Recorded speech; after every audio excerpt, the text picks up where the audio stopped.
Assalamualaikum warahmatullahi wabarakatuh, para pemirsa yang dirahmati Allah. Jumpa lagi dengan saya Dr. Panji Aksan dalam acara Rehat Ruang Sehat. Baik para pemirsa, pada hari ini kita akan kembali lagi nih dengan suasana yang baru. Kita akan kembali membahas masalah seputar kesehatan yang sedang hangat bersama dengan narasumber yang luar biasa pastinya. Baik, sebelumnya saya ingin terlebih dahulu menyapa kepada para pemirsa dimanapun Anda berada. Semoga selalu diberikan kesehatan dan juga keselamatan serta limpah rahmat dan karunia dari Allah Subhanahu wa Ta'ala. Tidak lupa saya juga ingin menyapa kepada para pengunjung dan juga para pasien yang saat ini berada di lingkungan Rumah Sakit Islam Sultan Agung Semarang. Semoga selalu diberikan kesehatan dan diangkat dari semua penyakitnya sehingga dapat kembali beraktivitas seperti sedia kala. Baik para pemirsa, hari ini topik kita sangat menarik nih, yaitu seputar gangguan ginjal. Kita akan membahas bagaimana deteksi awal dari gejala-gejala kelainan yang terjadi pada ginjal. Nah, ini sangat penting karena ginjal ini adalah salah satu organ yang penting ya. Bukan hanya tidak kalah pentingnya dengan organ paru-paru atau jantung ya, di mana ginjal ini selain berfungsi sebagai menghasilkan urin atau buang air kecil ya, yang mana ini membuang zat-zat sisa metabolisme, tapi ginjal juga merupakan organ yang berfungsi untuk mengatur keseimbangan cairan, keseimbangan zat-zat elektrolit, kemudian juga mengatur keseimbangan asam basa, dan ternyata juga salah satu organ yang penting untuk mengatur tekanan darah kita. Nah, ini pastinya bila ada suatu gangguan atau kelainan pada ginjal, pasti juga mengganggu fungsi-fungsi tersebut. Nah, ini hari ini kita akan bahas nih, apa saja kelainan yang dapat terjadi pada ginjal, apa saja gejalanya, dan apa bahayanya bagi tubuh kita. Dan telah hadir bersama kita narasumber yang sangat luar biasa, beliau Dr. Lusito, spesialis penyakit dalam, konsultan ginjal hipertensi. Assalamualaikum Dr. Lusito. Waalaikumsalam. Baik, terima kasih dok atas kedatangannya. Bagaimana kabarnya hari ini dok? Ya, alhamdulillah baik. Alhamdulillah. Baik dok, tema kita hari ini adalah deteksi dini gejala awal dari kelainan ginjal nih dok. Ya. Nah, ini kira-kira mungkin para pemirsa masih pada belum tahu nih dok, apa sih dok pentingnya fungsi ginjal bagi tubuh kita, dan bila ada gangguan apa bahayanya bagi tubuh kita dok? Ya, ya seperti tadi sudah sama Dr. Panji disinggung di muka. Jadi ginjal itu merupakan organ yang vital ya, dia menyaring. Jadi darah dari seluruh tubuh itu dilewatkan ke ginjal, kemudian di situ disaring. Nah, dalam penyaringan ini nanti sisa-sisa metabolisme itu dikeluarkan dalam bentuk air kemih. Kemudian sisa-sisa cairan itu atau kelebihan cairan juga dikeluarkan dalam bentuk air kemih. Dari di sini ginjal itu akan menyeimbangkan cairan, termasuk di situ di dalamnya adalah elektrolit. Kemudian selain fungsi untuk penyaringan ini, ginjal juga mempunyai fungsi untuk mengeluarkan hormon eritropoietin, di mana ini hormon ini berfungsi untuk pembentukan hemoglobin, sel darah merah. Sel darah merah. Ya. Nah, jadi kalau selain fungsi penyaringan juga ternyata ada fungsi hormonal dari ginjal. Dan fungsi hormonal berikutnya adalah ginjal itu nanti akan mengaktifkan vitamin D.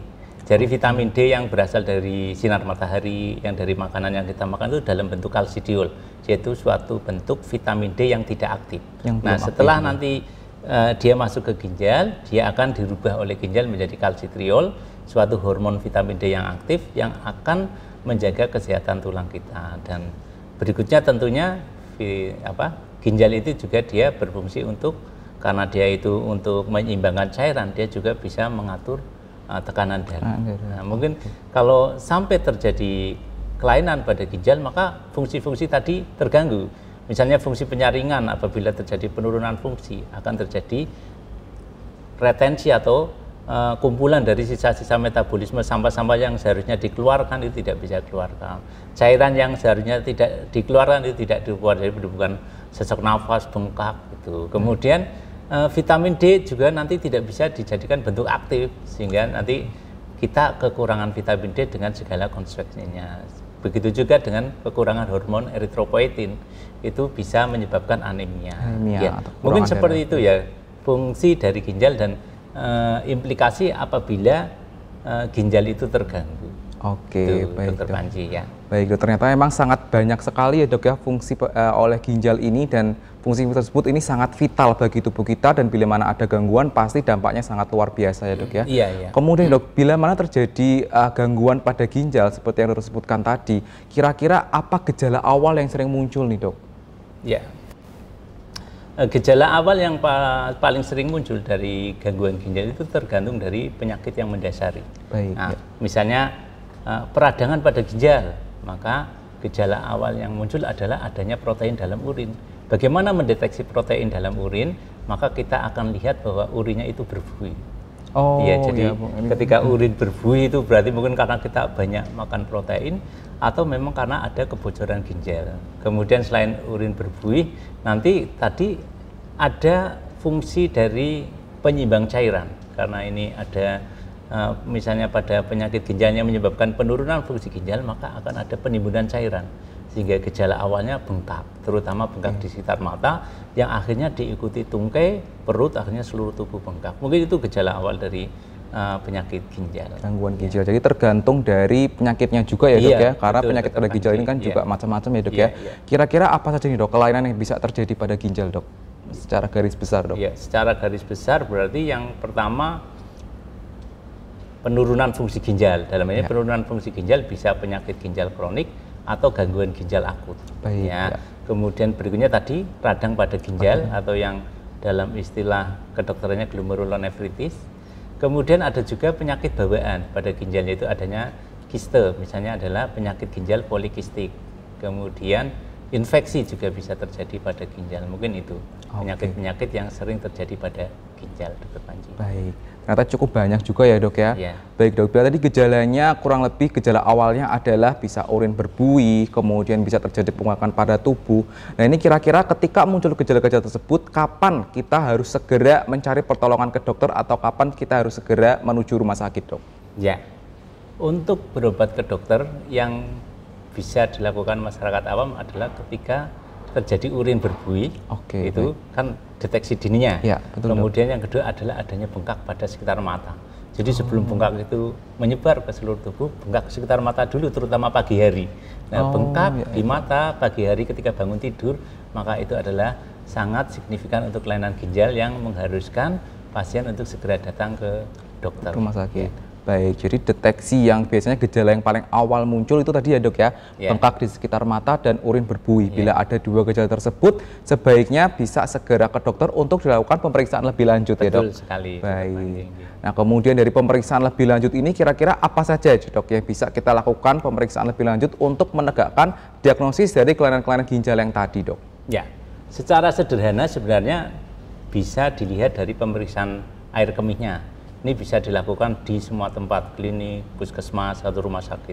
Nanti kalau dari air kencingnya itu akan terdeteksi adanya protein yang melebihi batas normal karena ada kebocoran tadi. Kemudian selain dari urinnya bisa juga diperiksa darahnya. Di situ akan terdeteksi adanya sisa-sisa metabolisme yang seharusnya dikeluarkan, yang kita kenal dengan nama ureum sama kreatinin. Mungkin tiga pemeriksaan ini, pemeriksaan darah, ureum, kreatinin sama pemeriksaan urin dicari adanya protein itu, mungkin ini adalah pemeriksaan awal sebagai penampisan untuk kelainan dari ginjal. Ya. Baik. Jadi sebenarnya pemeriksaannya cukup sederhana ya dok ya. Pemeriksaan labs biasa, jadi bisa dilakukan di rumah sakit tipe C atau bahkan di lab-lab kecil juga seharusnya bisa dilakukan untuk screening gejala awal dari kelainan ginjal itu tadi dok. Kemudian nih dok, selanjutnya nih pasti pemirsa ketika mendengar ya gangguan ginjal atau kelainan ginjal untuk terapinya, pasti pemirsa ini banyak sekali berpikir cuci darah. Itu yang pertama kali di dalam pikiran pemirsa. Nah ini apakah sebenarnya semua kelainan ginjal ini terapinya selalu cuci darah dok? Ya, jadi kelainan ginjal yang dalam ini penurunan fungsi ginjal itu bisa digolongkan menjadi ringan sampai dengan berat. Di mana pada ringan, sedang, maksudnya grade 1 sampai grade 4 itu cukup diterapi dengan konservatif. Maksudnya konservatif itu belum perlu terapi pengganti ginjal. Akan tetapi kalau sudah sampai tahap 5, dalam hal ini fungsi ginjalnya sudah tinggal 15% atau kurang, itu dipersiapkan untuk terapi pengganti ginjal. Dalam hal ini terapi pengganti ginjal adalah salah satunya cuci darah. Nah, kemudian cuci perut, istilahnya CAPD itu. Jadi nanti ini prefernya pasien, senangnya pasien yang mana, mau cuci darah boleh, cuci perut boleh, atau transplantasi ginjal, di mana mungkin ada saudara atau donor yang sukarela memberikan ginjalnya. Jadi dijaga kalau memang ada penurunan fungsi ginjal, dijaga jangan sampai terjadi tahap 5 ini di mana fungsi ginjalnya hilang, kemudian perlu terapi pengganti ginjal. Iya, jadi kalau sudah tahap 4 itu sudah diwanti-wanti, dijaga benar-benar jangan sampai cuci darah. Itu Dokter Panji. Baik dok, jadi pemirsa jangan khawatir ya dok, tidak semua gangguan ginjal ini pasti dicuci darah. Ya semakin awal kita bisa mengetahui gejalanya, semakin awal didiagnosis tentu terapinya bisa lebih minim. Tetapi kalau sudah terlambat, ditunda-tunda, nah ini yang berat baru kita lakukan cuci darah. Dan cuci darah pun juga tidak selalu harus yang terus-terusan ya dok ya, tergantung ya dok ya, ada yang cukup cuci darah sekali, 2 kali, ada juga yang memang harus rutin cuci darah. Begitu ya dok ya? Iya, jadi kalau cuci darah itu biasanya kita lihat 3 bulan. Kalau 3 bulan membaik berarti dia itu mungkin gangguan ginjal akut. Tapi kalau dia tidak membaik berarti itu kronis. Kalau gangguan ginjal akut yang biasa kita tangani di rumah sakit ini, kadang hanya 1-2 kali sudah membaik, fungsi ginjalnya membaik, bukan kronis, dia bisa tidak cuci darah.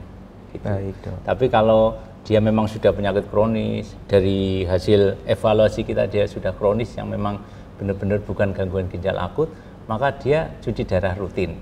Sekarang ada yang istilahnya incremental hemodialisis. Jadi cuci darahnya itu mulai dari sedikit sampai banyak. Maksudnya gini, kalau masih ada fungsi ginjal sisa, fungsi ginjalnya masih ada berfungsi sedikit, maka mungkin cuci darahnya bisa juga frekuensinya jadi sedikit, misalnya 1 kali per minggu.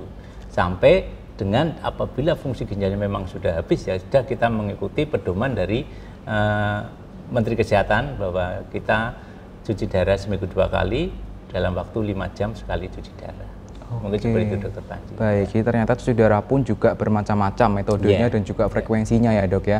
Baik dok, ini supaya pemirsa bisa lebih berhati-hati nih dok, kira-kira siapa saja yang beresiko lebih tinggi untuk terkena kelainan ginjal dok?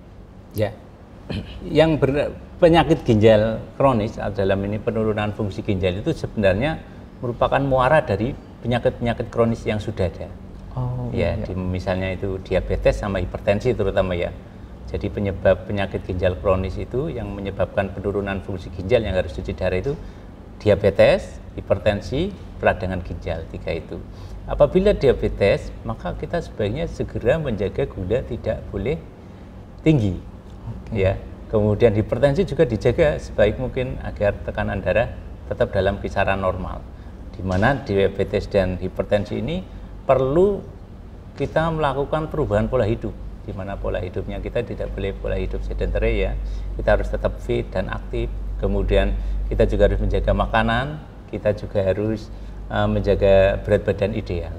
Di samping itu ada beberapa obat-obatan yang bisa menyebabkan kelainan ginjal, dalam hal ini narkotik, psikotropik dan zat aditif lain, dan juga obat yang digunakan untuk menghilang nyeri. Itu juga bisa mengganggu fungsi ginjal. Termasuk dalam ini rokok juga bisa menyebabkan penurunan fungsi ginjal.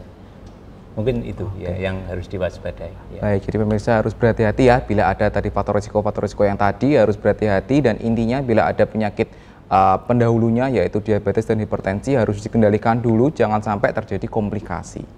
Baik dok, terakhir nih dok, apakah ada pesan-pesan terakhir kepada para pemirsa bagaimana cara untuk menjaga kesehatan ginjal dok? Ya, sebenarnya dari Departemen Kesehatan dalam hal ini sudah mengeluarkan 8 golden rules untuk menjaga kesehatan ginjal.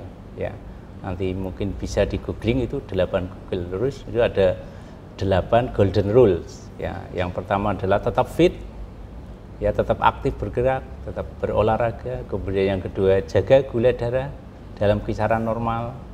Ketiga jaga tekanan darah dalam kisaran normal. Kemudian berikutnya jaga pola makan yang sehat, pola hidup sehat yang seimbang. Kemudian jaga berat badan ideal. Dan berikutnya itu adalah minum air putih 8-12 gelas per hari. Hindari nafsa itu narkotik, psikotropik dan zat aditif. Kemudian hindari obat-obat penghilang nyeri. Dan segera berobat ketika ada tanda-tanda keradangan ginjal. Yang seperti tadi saya sampaikan, adanya bengkak pada sekitar mata dan adanya urin yang berbuih. Mungkin itu ada 8 golden rules, itu sudah memang masuk dalam proyek dari Departemen Kesehatan yang harus diketahui oleh masyarakat. Mungkin itu Dr. Panji. Baik dok, terima kasih dokter. Baik para pemirsa, seperti yang sudah disampaikan oleh narasumber kita tadi bahwa ginjal ini sangat penting sekali perannya bagi tubuh kita, bukan hanya sebagai organ yang menyaring tetapi juga mengatur keseimbangan cairan, keseimbangan elektrolit, dan juga salah satu yang berfungsi untuk mengatur tekanan darah dan juga menghasilkan sel darah merah. Jadi bila mana ada fungsinya terganggu, pasti fungsi-fungsi yang tadi juga terganggu. Dan ternyata kelainan ginjal ini sangat banyak ya, mulai dari peradangan ginjal, kemudian gangguan fungsi ginjal, ada yang akut dan ada yang kronis ya. Dan yang penting diperhatikan oleh para pemirsa semua adalah gejala awalnya tadi, yaitu adanya urin yang berbuih dan juga bengkak, terutama didahului dengan bengkak di sekitar area mata nih. Jadi para pemirsa bisa berhati-hati bila muncul gejala-gejala tersebut, bisa segera mencari pertolongan atau memeriksakan diri ke dokter ataupun ke rumah sakit terdekat. Baik Dr. Lusito, terima kasih atas waktunya dan juga sharing-sharing ilmunya pada hari ini. Tentunya sangat bermanfaat sekali bagi kita dan juga bagi pemirsa yang ada di rumah ya dok ya. Baik, terima kasih kepada para pemirsa yang sudah menyaksikan. Baik, sampai di sini dulu perjumpaan kita. Jangan lupa terus saksikan Rehat Ruang Sehat di saluran Hospital TV Sultan Agung Semarang dan juga di channel YouTube RSI Sultan Agung. Jangan lupa untuk like, subscribe, dan juga nyalakan tombol notifikasi untuk mengikuti seputar kesehatan video-video yang lain. Baik, saya Dr. Panji beserta dengan semua kru yang bertugas pamit undur diri. Wassalamualaikum warahmatullahi wabarakatuh.